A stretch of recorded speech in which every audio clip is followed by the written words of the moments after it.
Исәнмесез, эфирда Татарстанның көньяк-көнчыгыш хәбәрләре. Студияда Лилия Селимҗанова бүгенге программада. Ял фаҗига белән тәмамланды. Шәһәр күлендә яшь кыз батып үлгән. Шаһидлар нәрсә сөйли һәм нигә хокук саклау органнары нәтиҗәләр ясарга ашыкмый? Уяу талпаннар бөҗәкләрне ни өчен үзеңә алырга рөхсәт ителми һәм талпан нинди куркыныч авырлар тарата? Белгечләр киңәше.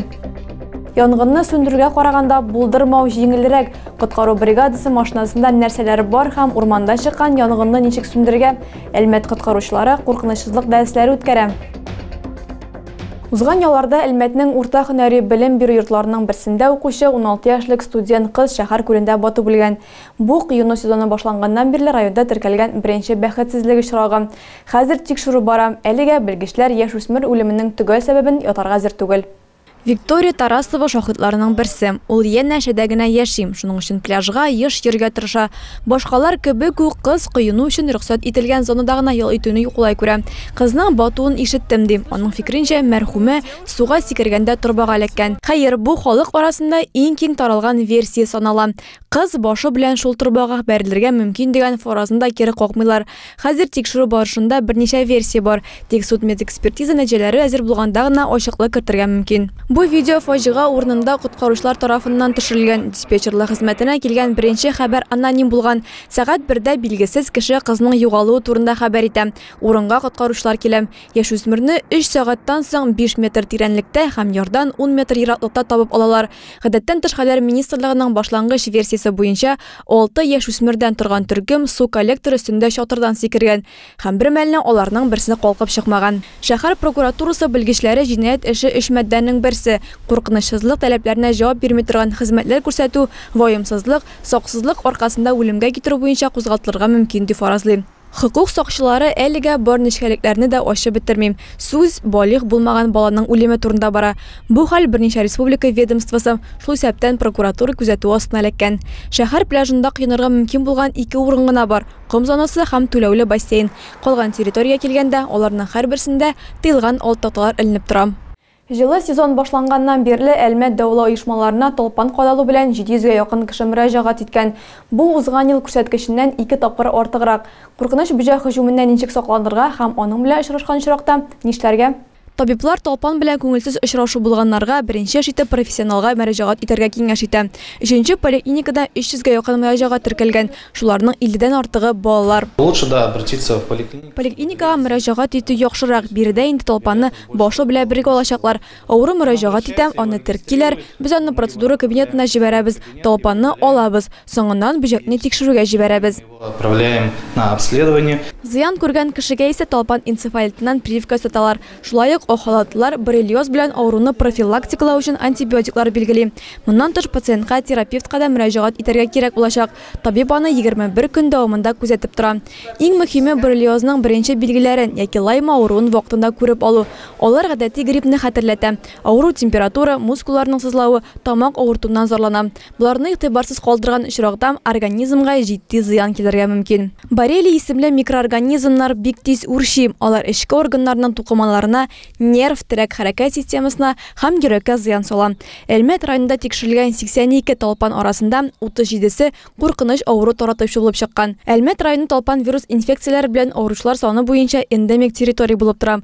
Бу паразиттан зыян күргәннәрнең мөрәҗәгатьләрен атналык күзәтү Роспотребнадзорга йөкләнә. Шәһәрнең парк зоналарында әлеге кан сугыручы бөҗәкләргә каршы көрәш өчен акарицитлы эшкәртү үткәрә. Быел халык күпләп ял итә торган 40 гектарга якын урын эшкәртелгән. Монда җирләргә шарлауклы буалар, сабан туй мәйданчыгы, шәһәр парклары керә. Табигатькә чыкканда ачык төстәге ябык өс һәм аяк киеме кияргә, репеллентлар белән коралланырга кирәк. Һәр 2-3 сәгать саен тәнеңне тикшереп тору да мөһим. Шул рәвешле генә талпаннан сакланып була. Талпаннар кадалу буенча имин булмаган эпидемиологик сезон 19 апрельдән башланды. Шәһәрнең дәвалау оешмаларына 700-гә якын кеше мөрәҗәгать иткән. Бу узган ел күрсәткечләреннән 2 тапкыр артыграк. Узган ел Әлмәт районында теркәлгән янгыннарда бер бала һәлак булган һәм икесе зыян күргән. Икенче очрак балаларның саксызлыгы сәбәпле килеп чыккан. Әгәр нәниләр уенчык урынына янучан сыйыклыклар һәм шырпы сайлый икән, бәла көтте янгын сүндерүчеләр. Шулай ук алар янгынны сүндерүгә караганда булдырмый калу җиңелрәк дигән фикер йөртәләр. Әлмәт читендәге балалар лагерьларында тәрбияләнүчеләр өчен шундый сәресләр сезоны ачылды. Янгын сүндерүчеләр һәм коткаручылар Солнечныйда булды. Хәзер анда 500-гә якын бала ял итә. Так, начинаем тренировку. Внимание, пожарная тревога. В зоне, где вы находитесь, обнаружено задымление. Җөмләләр аерылырга мөмкин, әмма аның асылы һәр вакыт бер. Бу эвакуация турында сигнал. Лагерьда тәрбияләнүчеләр моны өйрәнүләр генә икәнен аңлый. Хәер, чын янгын булса да, алардан бердән-бер нәрсә – тынычлыкны саклап калу һәм чыгу юлына юнәлү таләп ителә. Урамда исә аларны янгын сүндерүчеләр көтә. Балаларны эвакуацияләү өлкәннәрнең бурычы. Бу очракта моның өчен әйдәманнар җаваплы. Шуларның берсе Лилия Миңнегалиева. Ул Яршаллы педагогия университеты студенты. Солнечный белән кыз инде 2нче ел таныш. Узган ел ул курслашлары белән бергә биредә практика узган. Быел рәсми рәвештә сезонга урнашырга була. Лилия һәм аның хезмәттәшләре карамагында 19-20 бала исәпләнә. Лагерьда барлыгы 500-гә якын ял итүче. Алар өчен Әлмәт янгын сүндерүчеләре һәм коткаручылар ачык дәрес үткәрделәр. Иң кызыкларының берсе янгын сүндерү. Ondan соң коткаручылар 19-нчы һәм 20-нчы отрядларга йөрүче 1-нче сыйныф укучыларын үзләренең корал һәм җиһазлары белән таныштырды. Бензаряз тимерне кисүче зур кайчылар, махсус домкрат, коткару бригадасы машинасында барсы да бар. Тамашачылар игътибарын җәлеп иткәннән соң яңа белемнәр бирергә дә мөмкин. Вы приложите, подбегите, объясните, подергайте, объясните, что происходит, привлечь внимание старших, чтобы они сообщили об этом факте. Основной вот так. Сами ничего не предпринимать. Үз чиратында мәктәп укучылары кызыксындырган сорауларын бирә алды. В каком-нибудь здании обрушилось камень какой-то большой на мальчика. Как вы приедете и сможете ему помочь? Во-первых, здание сооружения есть, допустим, там старшие люди есть, у вас вожатые. В домах есть, допустим, старшие по домам, по подъездам. Белгечләр шуны да өсти. Алар һәркемне шул исәптән хайваннарын да коткарып калырга тырышачак. Хәтта хәймә һәм попугайларга да игътибар бирелә. Солнечный башка шәһәр яны лагерьлары кебек үк урман массивы үзәгендә урнашкан. Бу янгын сүндерүчеләр өчен проблема тудырырга мөмкин. Янгын килеп чыккан очракта лагерьга кергәндә янгын сүндерүчеләрне чит каршы алачак. Анда барлык гидрантлар да урнаштырылган. Биредә алар 7.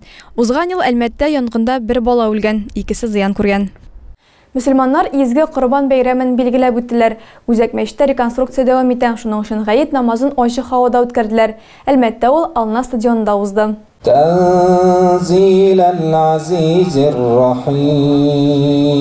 Корбан бәйрәме пандемия башланганнан бирле беренче тапкыр битлекләр һәм мәҗбүри термометрияләрсез узды. Намаз залы ролен Ална стадионының футбол кыры башкара.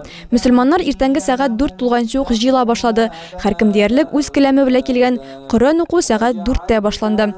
Бәйрәм вәгазен Әлмәт районы имам мөхтәсибе Исмәгыйль Хәзрәт Сунгатуллин укыды. Бәйрәм котлауларыннан соң күмәк намазга күчтеләр. Анда район башлыгы да катнашты. Алхамдулиллахи раббил аламин. Ар-Рахманир-Рахим. Соңрак күпләр Корбан чалу мәйданчыгына юнәлде. Әлмәттә 2 махсус территория әзерләнгән, шуларның берсе экстрим паркта. Сарыкларны бирегә бер көн кала китерә башлаганнар. Иртәнге якта алар саны 1000-гә якын җыелды. Бирегә терлекләрне ветеринария хезмәте белгечләре карап чыкты. Күпләр Корбанны Аллаһка якынаю нияте белән чала. Кагыйдә буларак Корбан итенең азгына өлешен үзең һәм гаиләң өчен калдырырга, калганын мохтаҗларга бирергә кирәк. Корбан гаетенә нәкъ менә шундый игелекле гамәлләр кылыр өчен киләләр дә инде.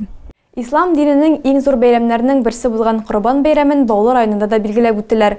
Барлык мәчетләрдә гаит намазлары укылды. Ләйсән Сәйдгәрәева Гали мәчетендә булып кайтты. Иртән иртү Гали мәчетенә бәйрәм намазына килүчеләр бик күп иде. Шара Баулы районы имам мөхтәсибе Әнвәр хәзрәт Хәмитовның вәгазы белән башланып китте. Ул Корбан бәйрәменең асылы, аның тарихы хакында сөйләде. Нинди генә олур булмасын, Аллаһның әмрен үтим дип, шул пычагы белән баласын чалам дигәндә Аллаһ тәрәк туктатам. Булды. Сынауны уздым ди. Менә сиңа сарык. Менә шул сарыкны Корбанга китер. Син сынауны уздың. Мәчеткә килүчеләрне Баулы районы башлыгы урынбасары Ринат Хәмидуллин да тәбрик итте. Аннары мөселманнар намазга бастылар. Күмәк намаздан соң тәкъбир әйтелде, Коръәннән аятлар укылды. Гает намазы тәмамлангач, мөселманнар Корбан чалу йоласын үтәргә ашыкты. Корбанны элегрәгендә әтиләр исән чакта алар чала иде. Хәзер инде үзебезгә калгач, ел сайын чалабыз, Аллаһка шөкер. Ниятлибез инде әтиләр исеменә, аннан балалар исеменә. Корбан бәйрәменең мәгънәсе Аллаһка якынаю, аңа иман китерү. Корбан чалу быел да мәчет территориясендә махсус урында башкарылды. Биредә фермерлар һәм шәхси хуҗалык ияләре корбанга сарыклар тәкъдим итте. Ветеринария табиблары аларның тиешле документлары булу-булмауны тикшереп торды. Лесин Сәйдгәрәев, Артем Артемьев, Бөньяк Көнчыгыш хәбәрләре. Җиткерәсе сорауларыгыз, проблемаларыгыз бар икән, экраннарда күргән номер буенча WhatsApp'та юллый аласыз. Шулай ук социаль челтәрләрдә дә хәбәрләр кабул ителә. Барлык тапшырулар, кызыклы мәгълүматлар, җәһәт хәбәрләр белән рәсми сайтыбызда танышырга була. Бүгенгә менә шулар. Мин сезнең белән саубуллашам. Уңышлар сезгә.